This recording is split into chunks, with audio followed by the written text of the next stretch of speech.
Hola amigos, ¿cómo están? Bienvenidos a Perú 21 TV. Mi nombre es Mayra Calderón y vamos a pasar a analizar esta explicación que hizo el Poder Judicial. El Poder Judicial dice que sí cumplió con solicitar la alerta roja para la captura de Alejandro Sánchez Sánchez, amigo íntimo de Pedro Castillo, financista de su campaña y que además prestó su casa para que sea el centro de las reuniones clandestinas del expresidente. Pero no solamente eso. La policía tenía información de que en la casa de Asia se escondía Fray Vázquez Castillo, el sobrino prófugo del expresidente, y que en papeles pertenece a Alejandro Sánchez Sánchez. Lo cierto es que sobre Alejandro Sánchez Sánchez pesa un pedido de prisión preventiva de 30 meses y toda una investigación por haber pertenecido a los asesores en la sombra. Él estaba comprendido en esta investigación, pero sorprende que la Interpol, porque así ha sido conocido por el Poder Judicial, no haya querido considerar la alerta roja sobre Alejandro Sánchez Sánchez, diciendo que no se emiten este tipo de alertas por temas políticos, militares o de religión.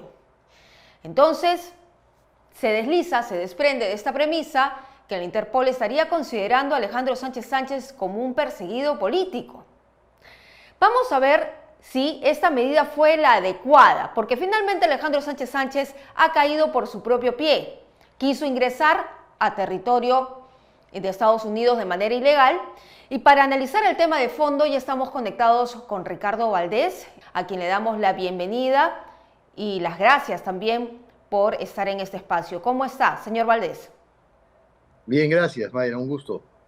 Su primera impresión sobre lo que dijo el Poder Judicial, sobre la explicación que dio en redes sociales del por qué Interpol no emitió esta alerta roja sobre Alejandro Sánchez Sánchez. ¿Es esta una posición correcta? A mí me pareció desde un principio algo absolutamente irregular. Si bien la Interpol tiene la posibilidad de evaluar si es que hay un caso que tiene connotaciones políticas, de raza, de religión o militar, dentro de su estatuto, ellos tienen la potestad y la posibilidad de evaluar.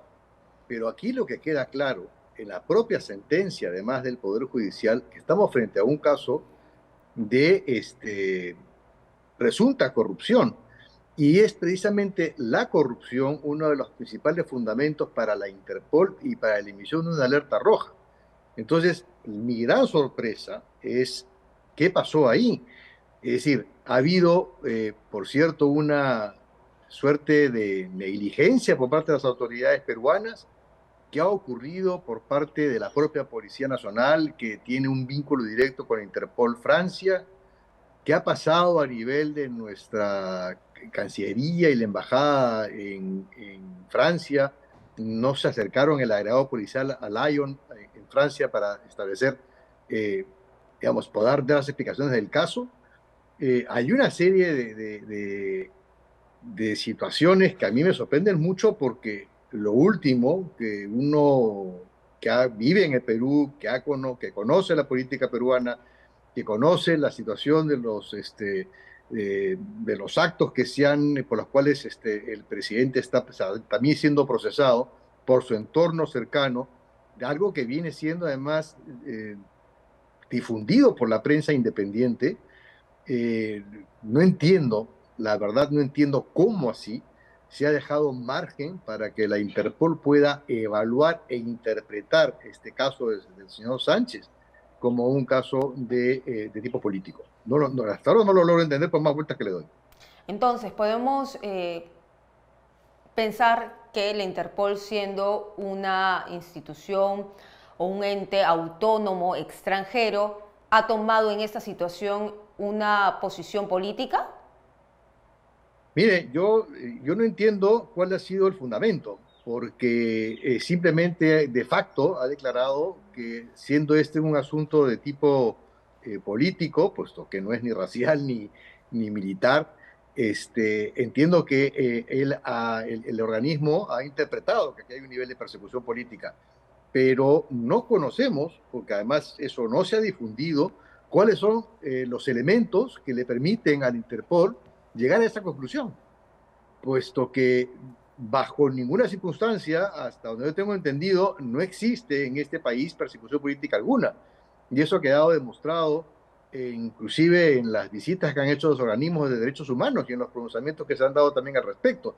Entonces, yo no sé qué narrativa ha escuchado la Interpol, ni sé qué tipo de interpretación le ha dado a los hechos políticos de este país.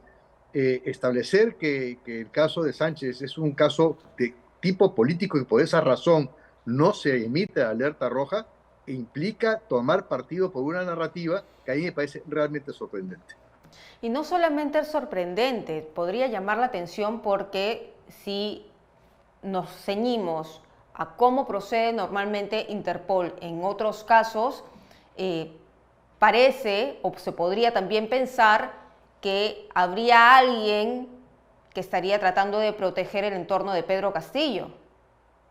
Por eso considero que hay que investigar, creo que toca investigar cuál ha sido el nivel de celeridad que ha tenido las autoridades peruanas, cuál ha sido, cuándo ha recibido las autoridades peruanas la respuesta a la negativa de la alerta roja, en qué fecha se ha producido esa negativa, puesto que ni bien se conoció la orden de captura, se ha debido solicitar la orden de detención a nivel internacional.